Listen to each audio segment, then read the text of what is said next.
Os irmãos podem se assentar. Uma alegria estar aqui essa manhã. Trago abraços da congregação videira. Abra a sua Bíblia no livro de Êxodo. Estamos em nossa série de sermões no livro de Êxodo, um livro edificante para as nossas vidas, que confronta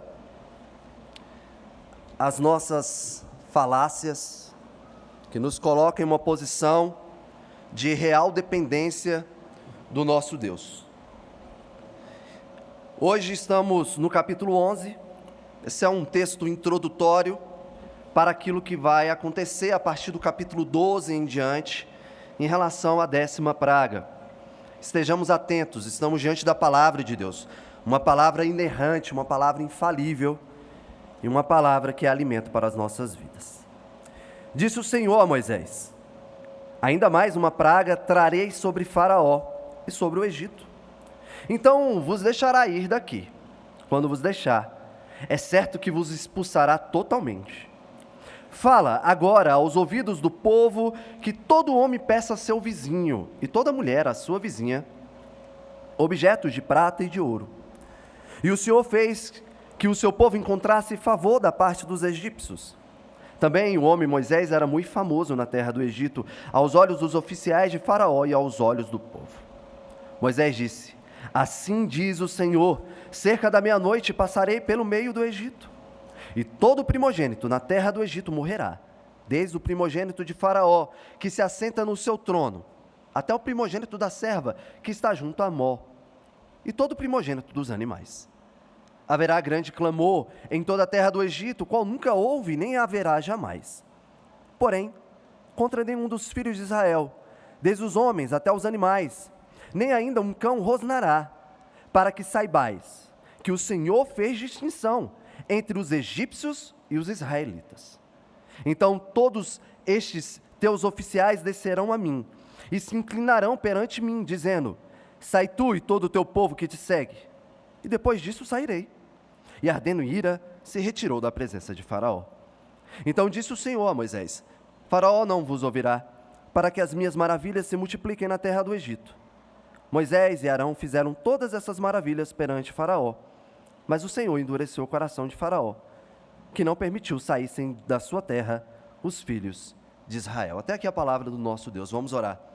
Obrigado, Senhor, porque estamos aqui nesta manhã, convocados para um culto solene, reunidos como seu povo que se encontra espalhado pela terra entre nações, tribos, povos, raças, que nesse momento estão reconhecendo que o Senhor deve ser engrandecido, que o Senhor é Deus sobre todos, mesmo aqueles que ainda se encontram rebeldes contra o Senhor, que Tu és soberano, que Seu Santo Espírito possa quebrar os nossos corações para que nessa manhã sejamos edificados de uma forma que possamos sair daqui prontos para aplicar essa palavra em nossas vidas e sermos testemunhas do Senhor na terra.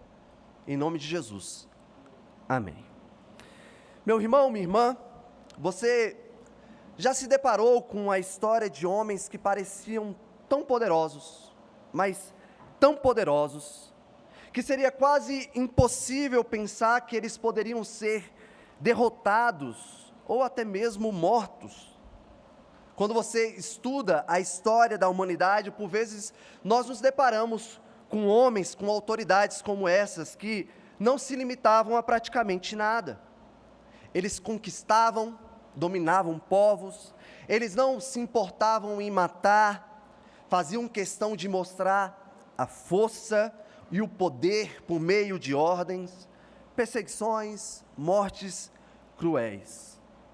Homens que se consideravam tão poderosos que achavam que eram deuses, que não tinham nada, nem ninguém que poderia impedi-los. Eu posso citar o nome de alguns desses personagens, talvez você já tenha até pensado em algum deles, e um bem conhecido é o Adolf Hitler, que quis dominar toda a Europa.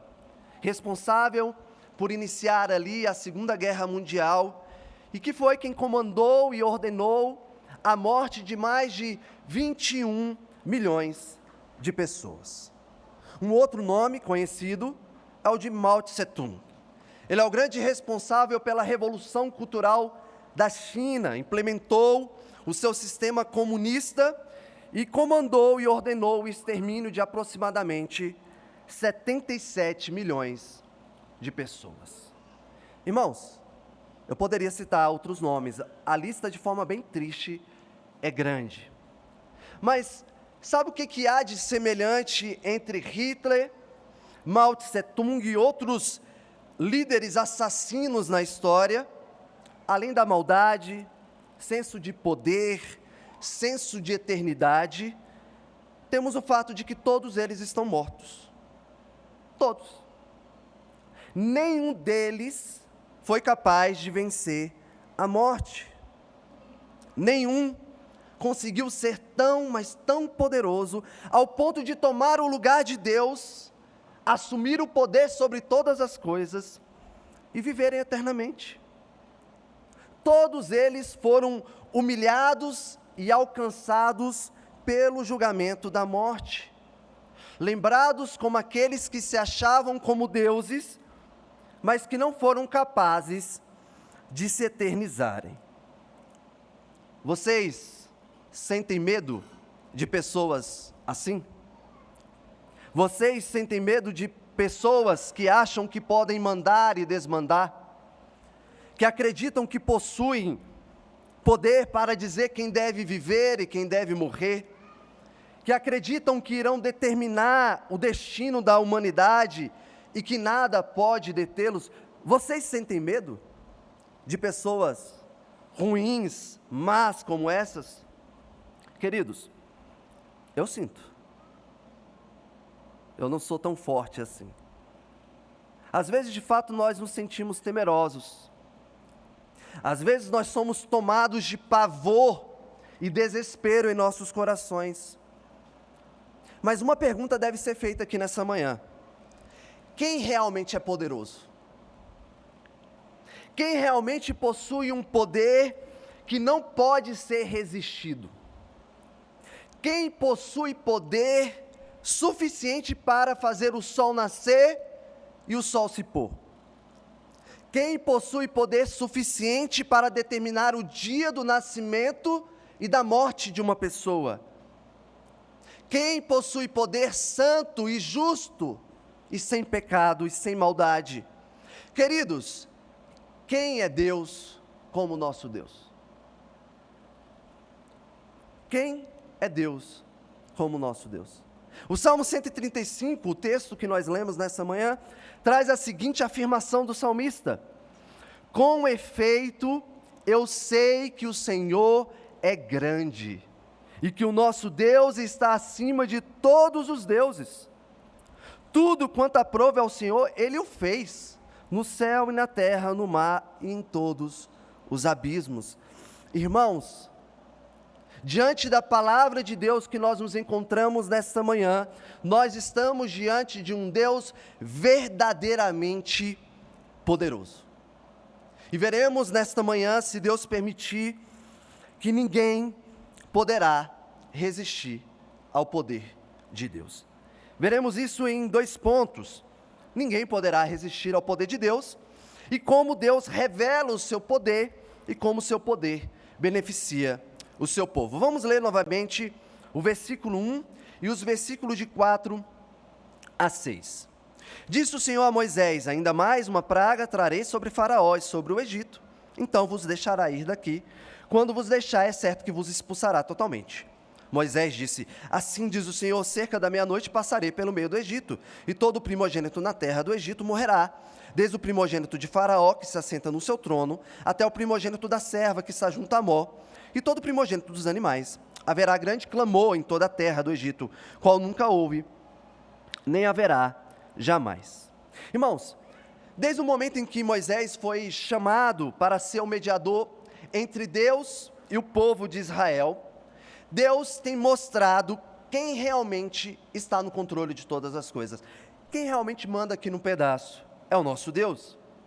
É claro que, como nós vimos, em alguns momentos, o próprio Moisés e o povo, eles não compreenderam a forma como Deus estava agindo no processo de libertá-los do Egito.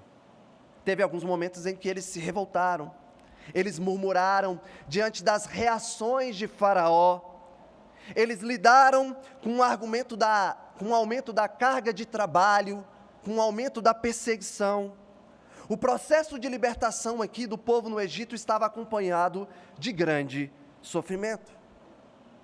O Senhor Deus tem mostrado ao longo da narrativa que mesmo diante de todo esse sofrimento, Ele tem um propósito para com tudo isso. Seu nome está sendo exaltado acima de todos os falsos deuses. O nome do Senhor está sendo engrandecido, como nós acabamos de cantar. Os falsos deuses estão sendo humilhados. As autoridades do Egito estão sendo humilhadas. Faraó está sendo humilhado. O Deus poderoso, por meio de pragas, golpes e sinais, tem revelado o seu poder. Mas como podemos observar, mesmo diante das pragas, mesmo diante de um Deus poderoso, mesmo diante de um Deus forte, como vimos nos domingos anteriores, ainda há muita dureza no coração de Faraó. Nós sabemos que o próprio texto sagrado tem nos mostrado que o próprio Deus tem endurecido o coração de Faraó. E isso é uma demonstração do poder de Deus. Deus é poderoso. Ele pode transformar o rio Nilo em sangue. Ele pode intensificar e demonstrar o tamanho do seu poder por meio da dureza do coração de Faraó. Irmãos, nós não podemos nos enganar. Deus é poderoso para transformar um coração de pedra em um coração de carne. Mas Ele também é poderoso para manifestar a sua glória e o seu propósito para o seu povo, por meio de um coração que está cada vez mais duro e rebelde, como o de Faraó. Essa daqui é uma demonstração clara que até mesmo o coração mais duro e rebelde terá que servir ao Senhor, que é Senhor dos senhores, mesmo que não chama Deus de Yahvé. Faraó não está reconhecendo que Deus é o Deus do pacto, mas Faraó está sujeito aos propósitos de Deus e está servindo a Deus, mesmo que não chame ao Senhor de Yahvé.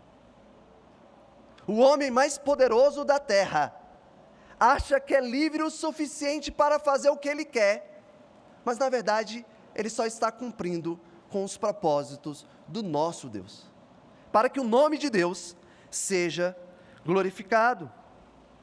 Irmãos, não tem como nós pensarmos que as autoridades desse mundo podem confrontar o nosso Deus. Às vezes nós podemos pensar assim, Faraó está sendo usado como marionete aqui. Não, irmãos. Ele é um homem livre nas suas ações pecaminosas, responsável por suas ações e que se considerava um próprio Deus. Mas o que está acontecendo aqui é só uma demonstração de que mesmo diante das suas responsabilidades, como um pecador que está afrontando a Deus, que ele não pode ir contra a autoridade e a vontade de Deus. E nós sabemos, os mais poderosos na terra, eles não podem manifestar nenhum tipo de autoridade se não for conforme a vontade do nosso Deus. Os líderes, as autoridades, eles se consideram livres o suficiente para se rebelar, mas a rebelião e a ação deles estará sempre limitada ao poder do nosso Deus. Nós tivemos até aqui, e hoje nós ainda não vamos entrar na 10ª praga, mas nós tivemos até aqui 9 pragas. E eu vou falar a verdade, queridos, se fosse somente uma praga só, isso já seria o suficiente para tirar Faraó do seu estado de arrogância para um estado de humildade, reconhecendo que ele não deveria confrontar ao Senhor. Só a das moscas já seria o suficiente. Mas 9 pragas ainda estão aqui, revelando como o coração do homem é capaz de ser mau, como a disposição no homem de se rebelar contra Deus. Não se trata somente da quantidade de pragas e demonstrações do poder de Deus, mas também da demonstração da maldade do homem, mesmo diante da manifestação do poder e da vontade do nosso Deus. Irmãos, o homem caído está disposto a ir até as últimas consequências para tomar o lugar de Deus.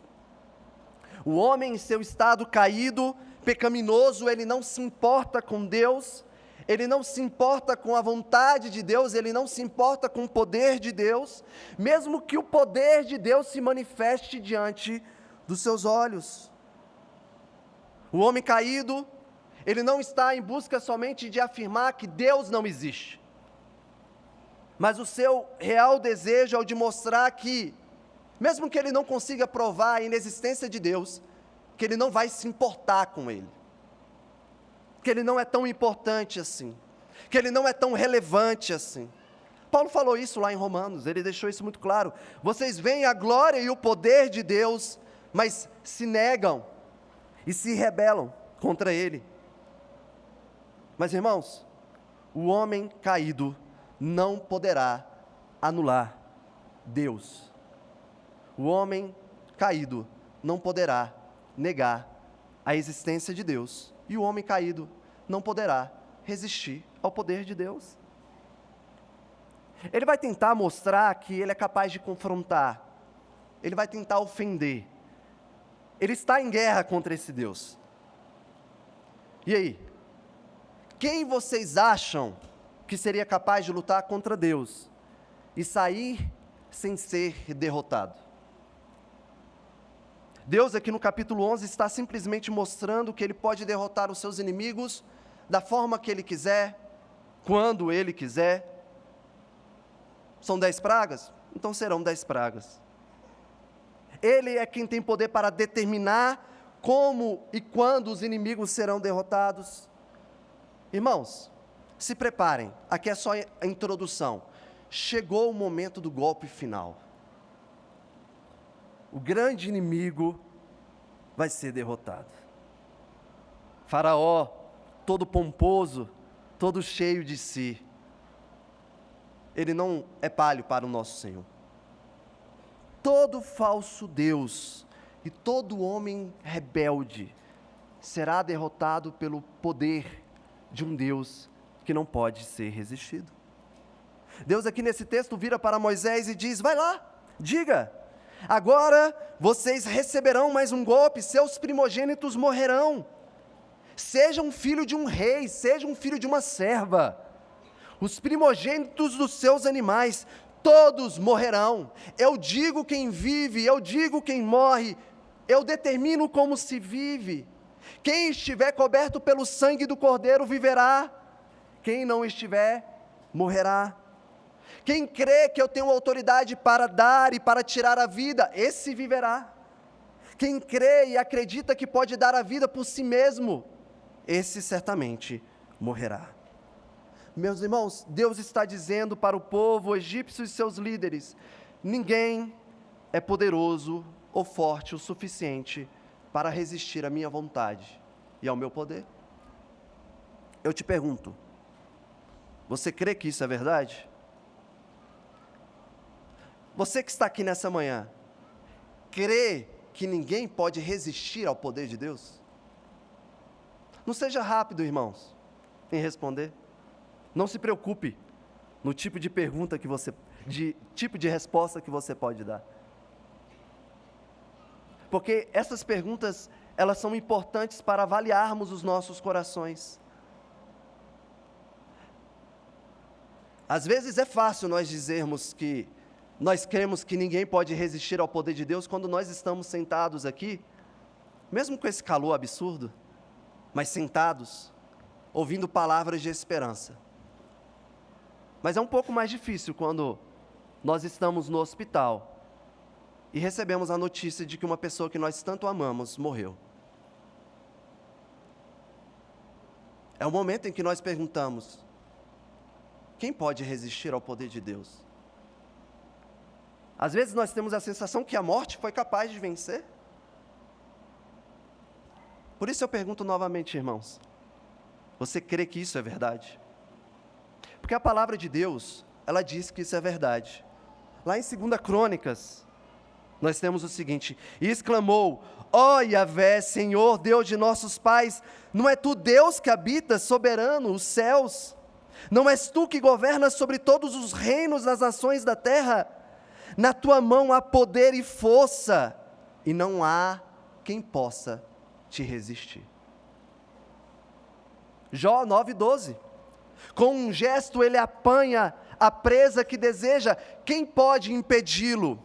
Quem lhe questionará? Por que estás fazendo isso? Daniel 4:35. Todos os povos da terra são como nada diante dele. Ele age como bem lhe apraz, com os exércitos dos anjos e com os habitantes da terra. Ninguém é capaz de se opor à sua vontade. Irmãos, alguém pode resistir ao poder de Deus? A palavra do nosso Deus diz que não. E eu te pergunto novamente: você ainda sente medo dos falsos poderosos deste mundo? Você alimenta o pensamento falso de que Deus pode ser derrotado? Você alimenta o pensamento falso de que a vontade dos inimigos prevalecerá? Sabe, queridos, eu tenho observado, principalmente nesses últimos 8 anos, como nós temos alimentado o sentimento de insegurança diante das circunstâncias mais recentes do mundo, mas principalmente no Brasil. Sabemos que não podemos aceitar o avanço do mal de braços cruzados, não mesmo. Não podemos concordar com o avanço do aborto em nosso país, com a ideologia de gênero, com o avanço contra a nossa liberdade de culto. Realmente os poderosos deste mundo, eles acham que podem determinar todas essas coisas, e isso não é bom. Mas, queridos, existe por vezes um sério problema na resposta que buscamos dar para esse tipo de situações. Diante dos poderosos deste mundo, acreditamos que nós precisamos estabelecer os nossos poderosos para derrotar os inimigos de Deus. Diante dos poderosos do mundo, nós queremos estabelecer os nossos poderosos para derrotar os poderosos que se encontram por aí. Para ficar um pouquinho mais claro, talvez você não goste muito do que eu vou dizer, mas não é o conservadorismo político que irá derrotar a ideologia de gênero ou a aprovação do aborto, mas sim o Deus poderoso que se revela por meio da sua palavra. Não é uma representação personificada de alguém poderoso o suficiente que irá derrotar o avanço do mal no Brasil. Não, irmãos, mas sim o Deus poderoso que se revela por meio da sua palavra. Queridos, não são as pragas que estão derrotando a Faraó, mas o Deus que se revela e revela o seu poder por meio dessas pragas. Nós não podemos terceirizar o poder de Deus, pois somente Deus é capaz de derrotar o mal. Ele vai usar os seus meios, Ele tem a sua forma de agir, mas nós não adoramos aos meios, e nós não criamos expectativas em relação aos meios, porque nós confiamos no Deus poderoso que ninguém pode resistir.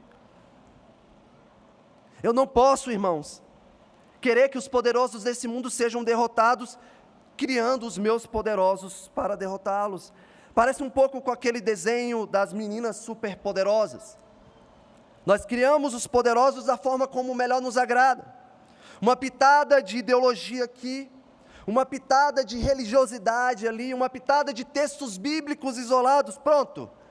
O meu menino ou a minha menina superpoderosa está pronta para derrotar o mal deste mundo. Irmãos, Moisés, quando vai confrontar Faraó, ele começa dizendo: assim diz o Senhor. Mas parece que em nossos dias, quando nós lidamos com os conflitos do mundo, nós começamos dizendo: assim diz as autoridades que eu confio, assim diz o político que eu defendo, assim diz a ideologia que eu estou mais alinhado. Não, irmãos. A resposta para a maldade desse mundo começa com: assim diz o Senhor. Porque a palavra de Deus é o poder que se revela por meio dessa palavra, é o Deus que se revela nessa palavra, que tem poder para derrotar os inimigos deste mundo. Irmãos, para que os poderosos deste mundo sejam derrotados, eles precisam ser lembrados que eles não são nada diante de Deus. E sabe como é que os poderosos desse mundo serão lembrados disso? Quando nós pregarmos o Evangelho do poder de Deus. É necessário anunciarmos para o mundo que Jesus Cristo é poderoso sobre todas as coisas, Ele é Rei. A resposta para os inimigos é o Evangelho de Cristo, revelado de Gênesis a Apocalipse. E eu te pergunto, quando foi a última vez que, quando você estava lidando com os desesperos que acometem os nossos corações diante das notícias que nós vemos, e você, antes de fazer qualquer comentário na sua rede social, você correu para a palavra de Deus, se relembrou dos seus feitos, se relembrou do Deus poderoso que Ele é, se dobrou diante dEle e orou, e falou: eu sei em quem eu confio, eu sei em quem eu posso descansar. Percebe, irmãos?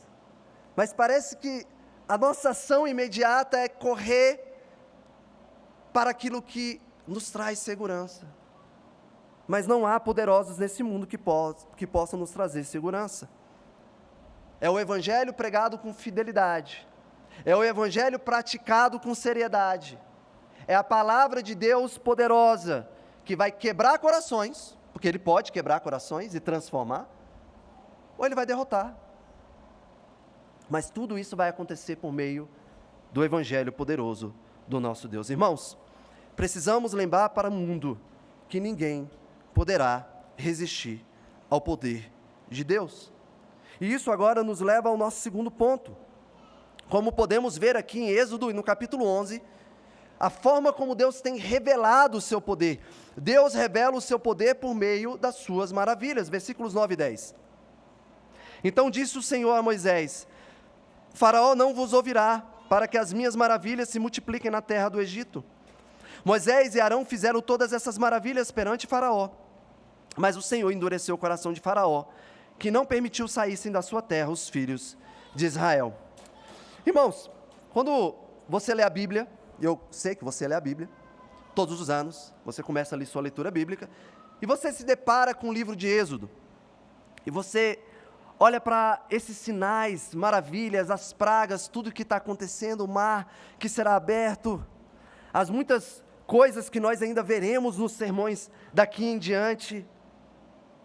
Você considera o que você está lendo como mais uma história já conhecida? Ou você ainda se sente impactado com o poder e a glória do nosso Deus?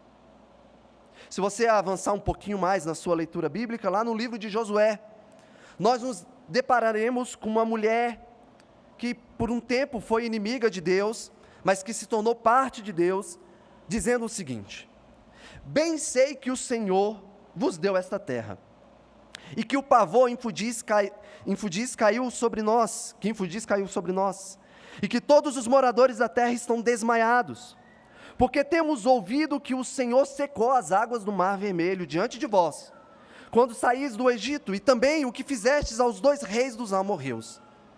Ouvindo isto, desmaiou-nos o coração, e ninguém mais há ânimo algum, por causa da vossa presença. Olha só a declaração de Raabe: porque o Senhor vosso Deus é Deus em cima nos céus e embaixo na terra. Queridos, ela só ouviu falar dos grandes feitos do Senhor, e olha o que saiu dos seus lábios: Essa mulher ouviu as maravilhas realizadas por Deus em favor do povo de Israel. Isso gerou um grande impacto na sua vida. Ela creu no Deus poderoso que não pode ser resistido. Ela estava convicta que seu povo seria derrotado e que só haveria salvação para si e para sua família se ela estivesse ao lado deste Deus. Irmãos, os feitos registrados aqui no livro de Êxodo, muitos outros que estão registrados ao longo da Escritura Sagrada, devem nos levar à ação e reconhecimento semelhantes ao de Raabe, e não à dureza de coração de Faraó. E não se trata somente do que essas maravilhas poderiam fazer naquele momento da história. Elas impactaram os egípcios, impactaram o povo de Deus ali no Egito, mas se trata também do que essas maravilhas e sinais podem fazer nas nossas vidas hoje. Queridos, quando nós olhamos para o Antigo Testamento e vemos sinais e maravilhas, quando nós lemos os Evangelhos e vemos os sinais e maravilhas feitos por Jesus Cristo, quando nós olhamos para o livro de Atos e vemos as maravilhas e sinais dos apóstolos, existe um questionamento que por vezes é levantado em nossos dias. E os sinais e maravilhas hoje? Onde eles estão? Por que não acontecem como estavam acontecendo? Irmãos, os sinais e maravilhas provam que Deus tem poder ou revelam que Deus tem poder? Essa é uma pergunta que pode não fazer muita diferença, mas a depender de onde se encontra o nosso coração. Principalmente quando nos apegamos ao desejo de que os sinais e maravilhas ainda acontecessem em nossos dias, como aconteciam no tempo do texto sagrado, para que assim nós pudéssemos ter a certeza do poder ou existência do nosso Deus. Há por parte de muitos a necessidade de provar e evidenciar que Deus existe. E eles querem atribuir a existência de Deus por meio de sinais e maravilhas. E quando esses sinais e maravilhas não acontecem da forma como eles esperam, eles se enfraquecem na caminhada, duvidam da existência de Deus, se envergonham, porque não obtiveram êxito naquilo que tanto esperavam. Queridos, nós não precisamos provar a existência de Deus por meio de sinais e maravilhas, porque o nosso Deus não precisa ser provado. O nosso Deus é um Deus que se revela, e é por meio da sua palavra que nós reconhecemos o Deus poderoso. Deus pode operar sinais e maravilhas em nossos dias? Claro, Ele é Deus, Ele faz o que Ele quer, da forma como Ele quer, mas Deus não precisa. Deus não precisa. Da mesma forma que em Êxodo, em todo o texto sagrado, Deus não está provando a sua existência, nosso Deus está revelando a si mesmo. Ele nunca deixou de existir. Deus, como um Deus que se revela, Ele revela sobre si mesmo em sua palavra. E, queridos, aquilo que Deus revela sobre si mesmo em sua palavra é suficiente para a nossa salvação. O sinal e maravilha, então, ele tem mais relação às nossas limitações do que em relação à necessidade de Deus de se provar. E Deus mostra isso muito bem aqui na sua estrutura bíblica. Aquilo que Ele diz pode ser acompanhado de um sinal e maravilha, ou não. Como nós vimos no capítulo 3, quando Moisés ele foi chamado para ser mediador entre Deus e o povo, Moisés ele faz uma pergunta para Deus um tempo depois da conversa. Ele pergunta: quando eu chegar diante dos israelitas e lhes disser, o Deus dos seus antepassados me enviou a vocês, e eles me perguntarem, qual o nome dele? Que lhes direi? Disse Deus a Moisés, eu sou o que sou. É isso que você dirá aos israelitas, o eu sou me enviou a vocês. Disse também Deus a Moisés, diga aos israelitas, o Senhor, o Deus dos seus antepassados, o Deus de Abraão, o Deus de Isaque, o Deus de Jacó, enviou-me a vocês. Esse é meu nome para sempre. Irmãos, interessante. Deus está falando, vá lá e diga quem eu sou. Mas Moisés, ele também está lidando com o seu próprio coração e lidando com o coração dos seus irmãos. E aí no capítulo 4 ele diz o seguinte: respondeu Moisés: mas eis que eles não crerão, nem acudirão à minha voz, pois dirão: o Senhor não te apareceu. Aquilo que eu vou falar para eles não será suficiente. Então Deus fala: então pega o bordão que está na sua mão, transformado em serpente, pega de volta, e agora você vai transmitir um sinal para eles. Queridos, Deus apareceu, se revelou, Ele disse quem Ele era, e disse o que deveria ser feito. Mas diante da possibilidade de incredulidade do povo, Ele envia um sinal para mostrar que Deus se revelou a Moisés, e que Ele estava falando por meio do seu servo.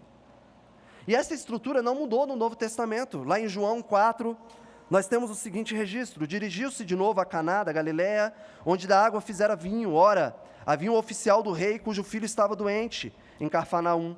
Tendo ouvido dizer que Jesus viera da Judéia para a Galileia, foi ter com ele e lhe rogou que descesse para curar seu filho, que estava à morte. Então Jesus lhe disse: se porventura não virdes sinais e prodígios, de modo nenhum crereis. Rogou-lhe o oficial: Senhor, desce antes que meu filho morra. Vai, disse-lhe Jesus, teu filho vive. O homem creu na palavra de Jesus e partiu. Ele já descia quando seus servos lhe vieram ao encontro, anunciando-lhe que seu filho vivia. Então indagou: a que hora o seu filho se sentira melhor? Informaram ontem, a hora 7, a febre o deixou. Com isso reconheceu o pai ser aquela precisamente a hora em que Jesus lhe dissera: teu filho vive. E creu ele e toda a sua casa. Eu te pergunto, esse homem, ele creu primeiramente na palavra de Deus, de que um milagre havia sido operado? Ou ele precisou primeiro ver o sinal, para depois crer na palavra de Deus? Irmãos, é a mensagem do Evangelho que revela o eu sou. O Deus dos nossos pais, Abraão, Isaque e Jacó, se revela por meio da sua palavra, e isso é central em nossas vidas. E todas as vezes que nós anunciamos o Evangelho de Cristo com fidelidade, todas as vezes que nós cremos e pregamos os sinais e maravilhas que estão registrados aqui nesse livro sagrado, todas as vezes que os perdidos creem e confessam a Jesus Cristo como Salvador, certamente nós veremos um grande sinal e maravilha, que é quando um ser que estava condenado para a morte eterna, sai para a vida eterna. Todos os domingos, quando a palavra de Deus está sendo pregada com fidelidade pelo mundo, e pessoas estão sendo convertidas ao Senhor, um sinal e maravilha está acontecendo no nosso meio. Preguemos a palavra de Deus com fidelidade. Moisés, ele foi convocado para anunciar a palavra de Deus, mas ele também fez sinais e maravilhas, para que os filhos de Deus reconhecessem o Deus que se revela, e para que assim eles fossem salvos, e para que os inimigos de Deus também conhecessem o Deus que se revela, para que assim eles fossem condenados. Irmãos, que nós sejamos encontrados pregando o Evangelho de Cristo com fidelidade, anunciando esse Evangelho para o mundo, para que ninguém possa resistir ao poder de Deus. E como nós podemos ver aqui no capítulo 11, aqueles que resistem ao poder de Deus, sofrerão. Mas aqueles que se humilham e correm para Deus, eles são agraciados. O poder de Deus agracia o seu povo. Vamos finalizar agora com o versículo 2 e 3 e 7 e 8. Fala agora aos ouvidos do povo que todo homem peça a seu vizinho e toda mulher a sua vizinha objeto de prata e de ouro. E o Senhor fez que o seu povo encontrasse favor da parte dos egípcios. Também o homem Moisés era muito famoso na terra do Egito aos olhos dos oficiais de Faraó e aos olhos do povo. Porém, contra nenhum dos filhos de Israel, desde os homens até os animais, nem ainda um cão rosnará, para que saibais que o Senhor fez distinção entre os egípcios e os israelitas. Então todos os teus oficiais descerão a mim e se inclinarão perante mim, dizendo: sai tu e todo o teu povo que te segue. E depois disso sairei. E ardendo em ira, se retirou da presença de Faraó. Irmãos, aqui nós temos o cumprimento daquilo que foi dito por Deus lá em Êxodo, no capítulo 3, versículo 21 e 22. Eu darei mercê a este povo aos olhos dos egípcios, e quando sairdes, não será de mãos vazias. Cada mulher pedirá à sua vizinha, à sua hóspeda, joias de prata e joias de ouro, vestimentas, as quais poreis sobre vossos filhos e sobre vossas filhas, e despojareis os egípcios. Então aqui é basicamente o cumprimento daquilo que Deus havia dito já para o seu povo, e agora é o momento que isso está sendo preparado para acontecer.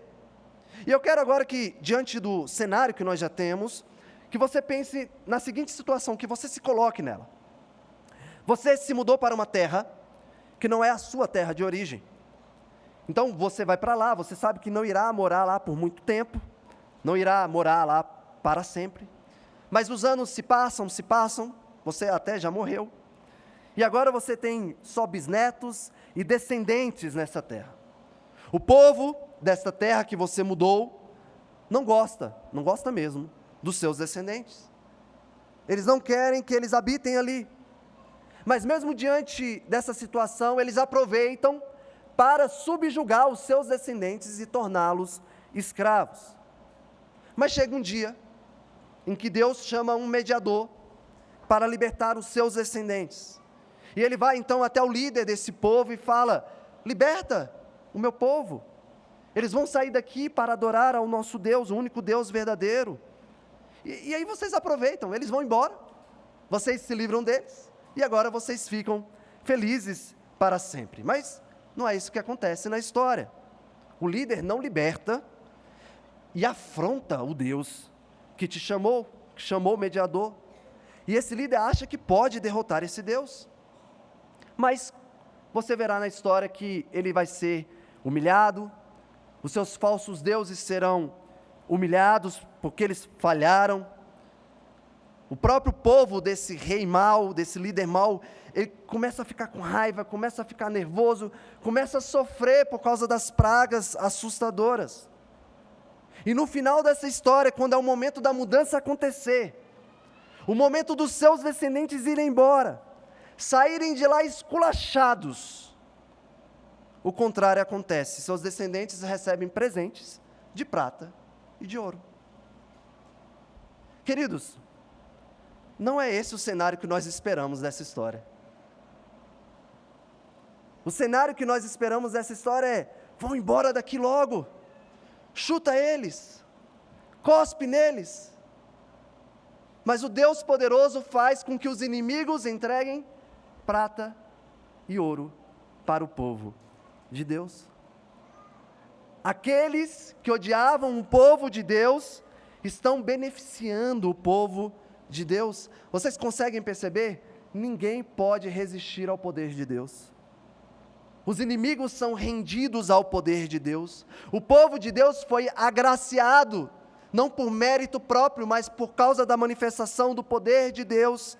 O Senhor fez com que o povo encontrasse favor por parte dos seus vizinhos. E como veremos um pouquinho mais para frente, essa prata e esse ouro vai ser utilizado para um propósito que vai engrandecer o nome de Deus no tabernáculo e nos utensílios. E uma outra coisa que chama atenção aqui nesse texto, diante desse cenário, é a informação que o líder disso tudo aqui, ele tinha boa fama no meio do povo. Os egípcios, de certa forma, como o texto, aqui no seu texto mais original, tinham uma certa admiração por Moisés. Os líderes dos egípcios admiravam Moisés. Queridos, a admiração aqui apresentada, a fama de Moisés se dá porque Moisés, ele está anunciando o Deus que tem um poder que não pode ser resistido. Mesmo diante dos sofrimentos, mesmo diante das perseguições, o povo de Deus tem sido beneficiado e agraciado pela manifestação do poder de Deus. Isso fica claro aqui para a gente, quando Deus fala que os inimigos sofrerão com a morte dos primogênitos, mas o povo de Deus não sofrerá. E você sabe por que o povo de Deus não vai sofrer com a morte dos primogênitos? Por causa dos méritos dos israelitas? Por causa das obras? Ou por causa da perfeita obediência deles? Irmãos, como veremos nos próximos capítulos, sangue será necessário para que a morte não alcance o povo de Deus. O poder de Deus se manifestará contra os inimigos dele como condenação, mas o poder de Deus se manifestará para com o seu povo como redenção. Eles serão libertados por causa do sangue do Cordeiro, marcando os umbrais das portas. Irmãos, desde o anúncio das primeiras pragas, nós temos visto como o povo de Deus tem sido agraciado por meio da manifestação do poder de Deus. E aqui, com o anúncio da 10ª praga, nós temos uma distinção muito clara entre quem é inimigo e quem é amigo de Deus. E nós sabemos que desde quando o pecado entrou no mundo, que não há distinção entre hebreus e egípcios, entre gregos e judeus, entre judeus e palestinos, entre russos e ucranianos, todos pecaram, todos carecem da glória de Deus. Mas uma pergunta que nós podemos fazer é: por que essa distinção está sendo aplicada aqui? Queridos, existem aqueles que pelo juízo santo e pelo propósito eterno de Deus, que seguirão pelo caminho de dureza, rebeldia, e eles sempre estarão cobertos pelo sangue do pecado. Mas existem aqueles que pelo justo juízo e santo de Deus, e pelos seus eternos propósitos, que seguirão pelo caminho de libertação e redenção, e eles sempre estarão cobertos pelo sangue do Cordeiro. Irmãos, não há mérito, não há obras, há graça.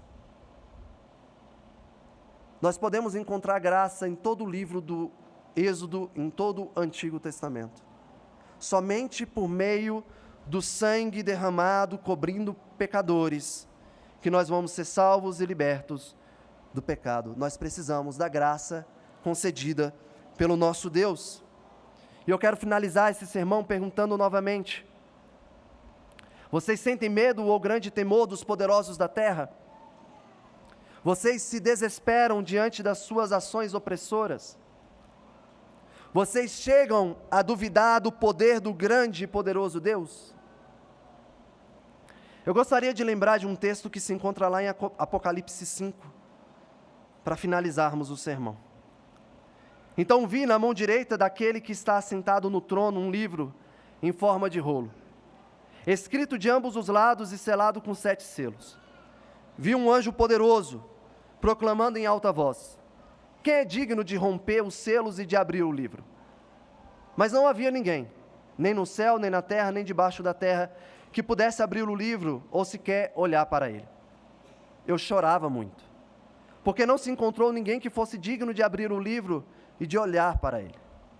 Então um dos anciãos me disse: não chore, eis que o leão da tribo de Judá, a raiz de Davi, venceu para abrir o livro e os seus 7 selos. Depois vi um cordeiro que parecia ter estado morto em pé no centro do trono, cercado pelos 4 seres viventes e pelos anciãos. Ele tinha 7 chifres e 7 olhos, que são 7 Espíritos de Deus enviados a toda a terra. Ele se aproximou e recebeu o livro da mão direita daquele que estava sentado no trono. Ao recebê-lo, os 4 seres viventes e os 24 anciãos prostraram-se diante do Cordeiro. Cada um deles tinha uma harpa e taças de ouro cheias de incenso, que são as orações dos santos. E eles cantavam um cântico novo: tu és digno de receber o livro e de abrir os seus selos, pois foste morto, e com teu sangue compraste para Deus gente de toda tribo, língua, povo e nação. Tu os constituíste reino e sacerdotes para o nosso Deus, e eles reinarão sobre a terra. Então eu olhei e ouvi a voz de muitos anjos, milhares e milhares de milhões. Eles rodeavam o trono, bem como os seres viventes e os anciãos, e cantavam em alta voz: digno é o Cordeiro, que foi morto, de receber poder, riqueza, sabedoria, força, honra, glória e louvor. Depois ouvi todas as criaturas existentes no céu, na terra, debaixo na terra e no mar, e tudo que neles há, que diziam: aquele que está sentado no trono e ao Cordeiro sejam o louvor, a honra, a glória e o poder para todo sempre. Irmãos, ninguém poderá resistir ao poder de Deus. Mas Jefferson, e os poderosos deste mundo? Eles não poderão resistir ao poder de Deus. Mas Jefferson, os inimigos que perseguem a igreja, eles não poderão resistir ao poder de Deus. E os vizinhos maus? Eles não poderão resistir ao poder de Deus. E a morte? Onde está, ó morte, o teu aguilhão? Onde está, ó inferno, a tua vitória? Irmãos, por causa do Cordeiro e por causa do sangue do Cordeiro, Jesus Cristo, nem mesmo a morte poderá resistir ao poder de Deus. Que nós possamos sair daqui nesta manhã confiantes de que nós adoramos a um Deus que tem um poder que não pode ser resistido. Vamos orar?